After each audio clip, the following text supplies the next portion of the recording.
Welcome. Mr. Chairman and members, I'm Patrick Johnston, a member of the Delta Stewardship Council. And former Senator Yeah. Johnson, if I'm correct. Welcome. Please proceed. Sure.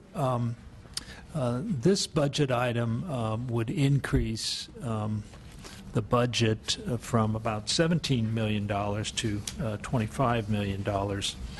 And it does so with an increase in general fund, but as noted in your staff report and by Finance, the increase is due to the unavailability of other funds that at times were used in the past. Delta Stewardship Council was created by the legislature and the governor in 2009 to provide oversight and a Delta plan with two co-equal goals, firmly entrenched in law and something that this administration and the state is working to implement, and that is our mission, and that's to increase the reliability of the water supply throughout California and to improve the ecosystem health of the Delta itself. It relies on science, the best available science for policymakers at all levels to make good decisions in this complex world, made more difficult, of course, by the drought. And so this budget reflects the need for ongoing scientific research, and as a result, this increase in general fund is merited and serves as a good building block for the state's commitment to those co-equal goals, a better ecosystem and a better water supply. Thank you. Any comments from DOF or LAO? None from the dais. Is there any public comment on this item?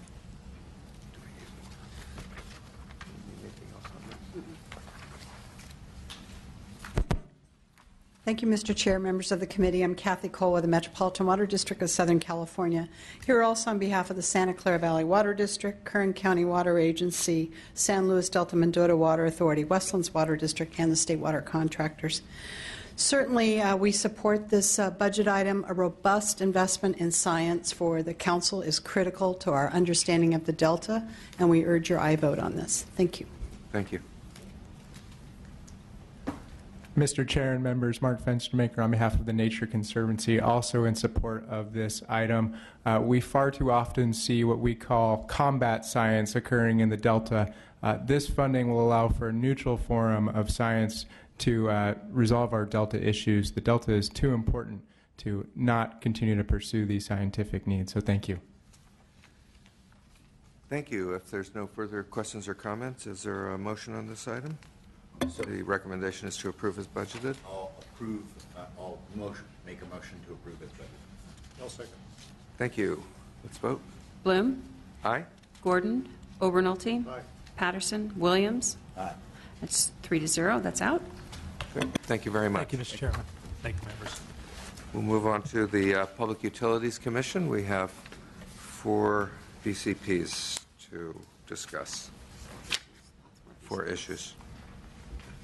Thank you. Stand corrected. 4 issues and lots of BCPs. It's a term of art. Lots of.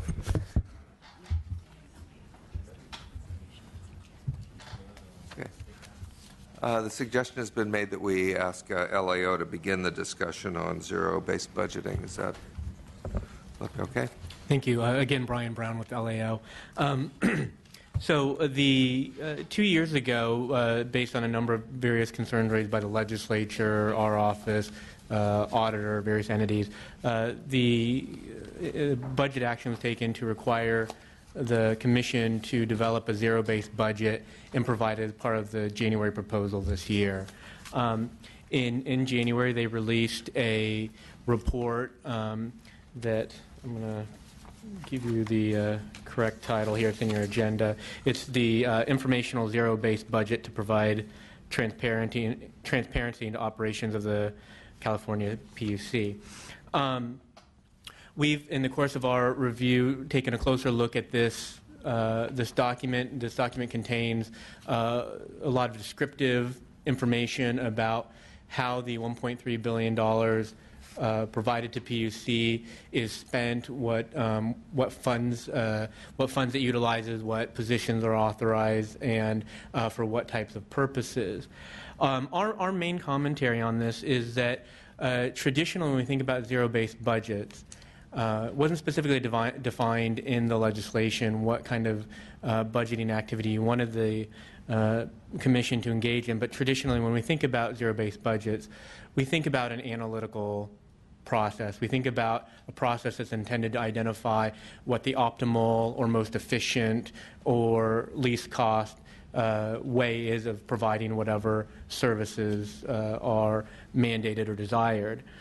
By the Commission's own admission, this particular document is not an analytical document, it's a descriptive document. And so in thinking about that, whether that met the intent or not of the legislation requiring a zero-based budget, we provide a couple of comments to think about if you, for example, want the Commission to go back and sort of revisit this exercise in some capacity. A couple of things. The first is it may be worthwhile, given the outcome this time, to think about making clear what your goals and objectives of the exercise are, and therefore what kind of zero-based budget activity you want them to engage in. We've described in your agenda includes, I won't go through each of them, there are a number of different types of zero-based budget activities. Each kind of have different objectives, depending on, whether you want to focus, for example, on identifying the most efficient type of activity or ways of achieving the activities, whether you want to see a range of options, whether you want to focus on what's specifically mandated in statute and how they're achieving that or not. But you should identify the type of activity or the type of zero-based budget activity you want them to engage in to meet the specific goals that you have, whatever those may be. We also think it's important for you to think about the cost associated with different activities. If you were, for example, to ask them to do a line item zero-based budget for the entire $1.3 billion PUC, that would be a tremendous undertaking. And so one possibility is to think about targeting to your particular areas of concern to the extent that you have them. If there are certain types of activities or certain divisions, for example, that you have the most concern about, you could target the zero-based activity on those areas, and that could be something that could be done over time. So you could focus on one area 1 year, then move on to your next area of concern the next year, and so on. So it could be a progressive type of activity. It doesn't have to be a one-off activity. And then finally, we suggest that you think about what the appropriate entity is, who that would be to conduct the zero-based budget. If it's the type of activity that you think PUC is likely to engage in and participate well in, if they have similar objectives to yours, it may make sense to ask PUC to do that, to perform that activity. On the other hand, if your intention, for example, is to identify ways to streamline, to cut, to trim the department in some capacity, they may not share that objective, of course, and then you may want to look at an outside entity to conduct the zero-based budget analysis. Well, I think my question to you would have been, do you have an opinion or a recommendation with respect to the staff recommendation to engage the services of an outside consultant to fulfill some of those functions? And it sounds to me like you're sort of saying you might want to think about that depending on your goals. Can you be more definitive in your recommendation? Yeah, sure. So with respect to the staff recommendation, we think that makes sense. To the extent that you want to focus, because there are a couple of components. The first is focusing on a particular area. I think the energy area, if that's a particular area of concern for the committee, then I think it makes sense to target that area. Still a very large component of PUC, but it makes sense to target where your interests are. And if the type of analysis that's requested is the, and I'm just forgetting my terminology here, but is more of kind of a baseline analysis of how the agency is performing, that it does make sense probably to hire an outside entity to perform that analysis, to make sure that the activities that they're performing are consistent with legislative mandates, and to the extent that they're performing those in the most effective ways possible. I think probably we are interested in energy, but I think the number one concern would, for my part, would be safety. But it also might be helpful, and maybe you can weigh in on this also, to, if we're going to engage an outside consultant, to utilize the services of the consultant to help identify, with more specificity, where the priorities be, since this is such a large, complex organization. Yeah, I think that makes sense. Thank you. Did you want to proceed? Yes. Thank you, Chairman Thank you, Bloom. and welcome. My name is Timothy Sullivan. I'm the Executive Director. I took the position 14 weeks ago. And Michelle Cook is to my left. She is the Deputy Executive Director and our Budget Officer. She'll talk to the zero-based budgeting proposal. I will be talking to the second recommendation having to do with the budget bill language. Great. Then we'll hear from Ms. Cook now about zero-based budgeting. Great. Thank you. Thank you for the opportunity to speak to you today. We appreciate the staff comments and the LAO analysis of our transparency budget and the budget proposals. Executive Director Sullivan has asked me to speak to the transparency budget, which is what I think is a more accurate term for what we prepared than a pure zero-based budget. I hope that you can think of this effort as a building block. Before you analyze whether any given level of resources is appropriate, you need to understand what is being done and the drivers for that activity. For us, the drivers of our activity come from the Public Utilities Code. You tell us what general activities to undertake. Another thing to remember about the CPUC is that in general, we don't provide services or a defined product. What we do, particularly in the energy industry, is develop rules and policies and oversee implementation of those rules and policies. There are some exceptions to this generality, of course, but the result is that if we are directed by the legislature to be involved in a given area, it will typically take the same level of CPUC resources to develop rules and policies regardless of what rules or policies are adopted, which makes an assessment of the right level of resources very difficult. The correct level will be dependent on the speed and quality desired in reaching the adopted rule or policy, and both increased speed and quality require additional resources be applied. In addition, the issues that we deal with are often novel and rarely routine. This makes doing an analysis of how many hours it takes to do a given activity really challenging. Unlike a private entity, we don't have the luxury to just say we aren't going to develop rules or policies to implement legislative direction. What we've tried to do in the transparency budget is to ensure that you have the information to know what we are doing.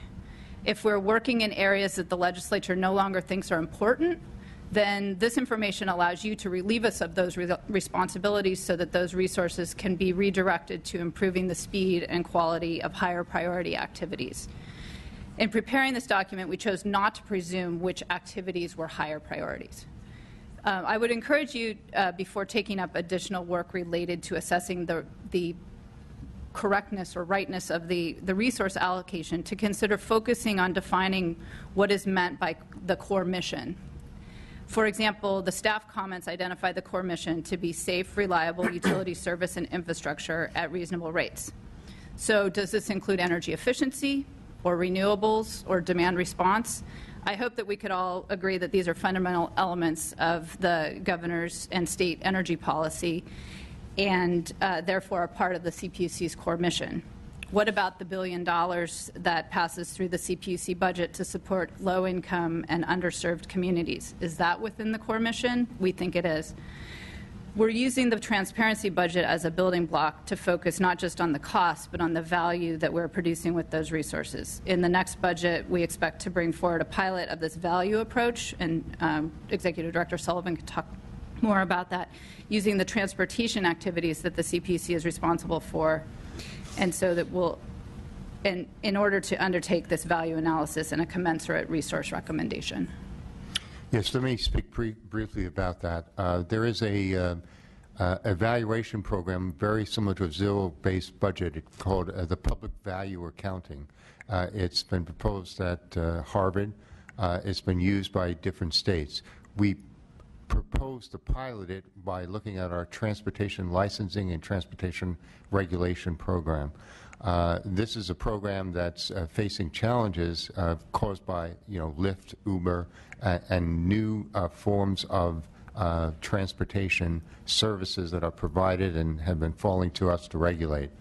We plan to use the analysis that been provided in the transportation in the transparency budget with basic costs, and then we plan to look at levels of service, inspection, and enforcement, and provide alternative choices as part of comprehensive budget proposal next year.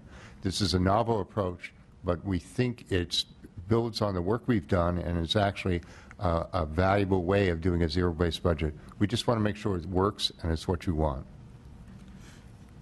Well, does that complete your presentation? Well, actually, I was going to speak to the second one. But well, no, let's. This one. We're going to address these one at a time. Okay.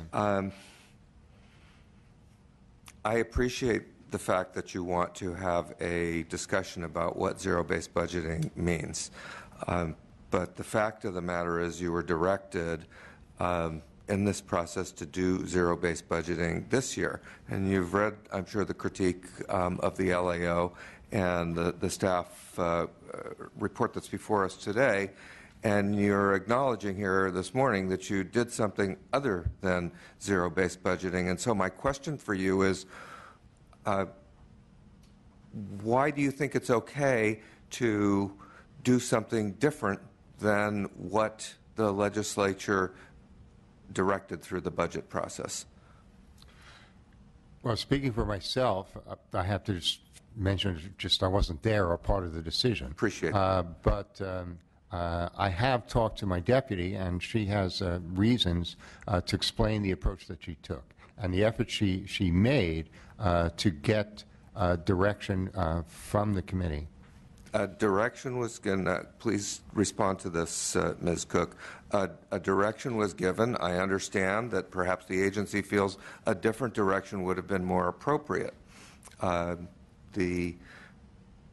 my perspective, the correct type of action to be taken is to come back and say, we think there's a better way. Would you approve this? But that never happened. So can you please walk us through this and why we're where we are now? Sure. So I think what the LAO has pointed out is that how you perform a zero-based budget is different depending on what the objective is of it, and what the instruction we were given was to do a zero-based budget. It did not have that goal objective in it. In the course of the year and a half that we had to prepare this information, we worked with Department of Finance to try to figure out how to approach this, what made the most sense. We identified that the big driver, or we felt that the big driver of the objective in having the requirement to do a zero-based budget was transparency. And so we focused on ensuring that transparency.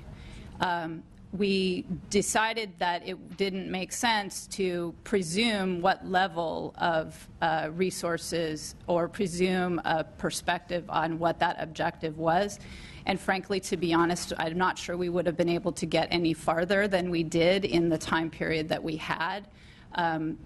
The process of doing this is a very time-intensive process to gather all this information together. And so we really focused on giving you transparency into what we were doing rather than trying to say we're doing the right level or the wrong level or we should redirect in a particular way. We wanted you to be able to be part of that conversation, and we didn't think that we could get any farther in the time period that we had to get there.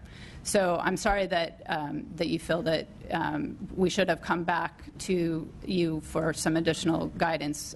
Perhaps that was a mistake on our part, but that we were working with the Department of Finance to try to make sure that we would provide something that would give you value and useful information in going to the next step. I'll ask one more question and then a follow-up question, and then Mr. Gordon has a question. Are you saying that there were conversations with the administration and that the administration approved this approach, and perhaps Department of Finance wants to speak to that? We in worked addition to- with Department of Finance in terms of we kept them apprised of what we were doing and trying to get if there was any additional guidance that they could offer to us. And in the end, we decided that the focus should be on the transparency. So that was an independent agency decision. I'm trying to interpret Yes. your language because you said we decided. Okay. Yes. To understand we who the made we a is decision here. based on the conversations that we had Yeah. with Department of Finance that the focus should be on the transparency. I'd like to say one thing. First of all, I want to thank you for allowing President Pickett to appear before you earlier in the year. I appeared with him. And at that, he committed the Commission to working closely with the legislature concerning the regulatory authority and the budgetary resources you commit to us. I believe in that as well. I'm going to add my voice to him. And I'm hoping that we can, as we go forward, we can build a partnership with the legislature in providing valuable services to Californians. It's hard for me to make opinions on the past, but I do know that we are committed from top to bottom in a partnership with the legislature going forward. Thank you. Mr. Gordon? Thank you, Chair. I'm actually fairly troubled by something you just said, that it takes a long time to gather up the data necessary to present a budget in the format that we requested. I'm troubled by that because it leads me to say, are you still not in charge of the budget? Do you still not know what you're doing? Zero-based budgeting is just a way of formatting information that should already be available. Formatting that information should not be a difficult task, candidly. And so I'm a little troubled whether or not you still have the accurate information. We had problems with audits before. I'm hopeful that that's not the case. I would concur with the Chair that I don't believe that the Commission fulfilled the request of this committee and the legislature, and that I think that we have to, as a committee and as a legislature, take additional steps to provide additional directives, since it doesn't seem you understand what we say. I will say that one thing is interesting to me in what you have provided in this transparency budget, because and I guess I want to back up before making that comment. One of the challenges that I have and have had as a member of this budget committee for 5 years now, and that is that we primarily deal with budget change proposals. That's the format of the state budget. It means that I never really get to see how the money's being spent. I don't know what you did previously. I just know what you want to, add or adjust. The purpose for zero-based budgeting, it allows me to see what you're spending the money on. I don't have the level of specificity yet or detail that I would hope from a zero-based budgeting, but I have to say that at minimum,